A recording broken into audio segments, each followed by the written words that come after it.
సత్య గారు, సార్ మొన్నే ఓ సినిమాలో హీరోయిన్ ఏ క్వశ్చన్ అయినా అడుగంటే హీరోయిన్ మీది విగ్గు కదా అని అడుగుతుంది. మీ జుట్టు చూస్తే అలా అనిపిస్తుంది. విగ్గేనా? ఒరిజినల్నా? లేదు సార్, విగ్గే. విగ్గేనా? ఓకే, కరెక్ట్గా అడిగారన్నమాట అయితే. కాదు సార్, అంటే ఏంటి ఈ ఈ గెటప్ ఆయన డిజైన్ చేశారా ఏంటి? అంటే సత్య గారిని హెయిర్ పెంచుతావా అన్నారు. పెంచుతారా అని అడిగాను. లేదు, వేరే సినిమాలన్నీ పెంచును అన్నారు. కట్ చేస్తారా అన్నాను. వేరే సినిమాలన్నీ కట్ చేయను అన్నారు. సరే, నేనేదో బోడీ ఒక హీరో రోల్ ఇచ్చాగా, సర్లే అండి అని విగ్గు పెట్టి ఇచ్చాను. నాకు తగ్గట్టే కొత్తగా ఏమన్నా చూపెట్టాలి.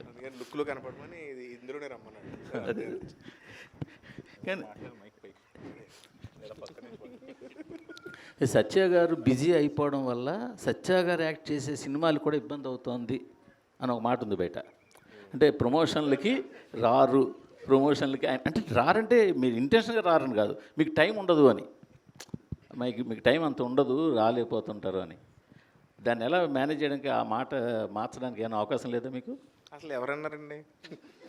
బయట సినిమాలు సార్, మీరు ఇంతకుముందు చేసే సినిమాలకి ప్రతి సినిమాకి ఖచ్చితంగా ప్రతి సినిమాకి ప్రమోషన్ ఏదో ఒక టైంలో ప్రమోషన్. అంటే నేను చేసిన సినిమాలు నేను ప్రమోట్ చేసుకుంటానండి ఖచ్చితంగా. అంతే అండి. అంటే మీరు యాక్టివ్ సినిమాల్లో ఇన్స్టాగ్రామ్లో రీల్స్లు అవి చాలా చాలా వస్తున్నాయి ఇప్పుడు ఈ మధ్య. అన్ని సినిమాల కోసం చేసినాయి ప్రమోషన్. ఒక ఇంటర్వ్యూ ఇవ్వగలను, మా అయితే బయట ఒక కామన్ ఇంటర్వ్యూకి వస్తాను అంటారు. అంతకన్నా ఈ ఈవెంట్కి గట్ట రావడం కొంచెం ఈవెంట్లకి నేనే అంటే ఫ్రాంక్గా చెప్పాలంటే భయం మనవాడికి. అది అంటే అదేదో కావాలని కాదు, కానీ దీనికి కూడా ఇంకా దీనికి లీడ్ నువ్వు ఇంటెన్స్గా కాదనే చెప్పాను. అదే సార్, అదే. సో దీనికి కంపల్సరీ రావాలి ఒకదానికన్నా ఇంకా లాగి తీసుకొచ్చాను.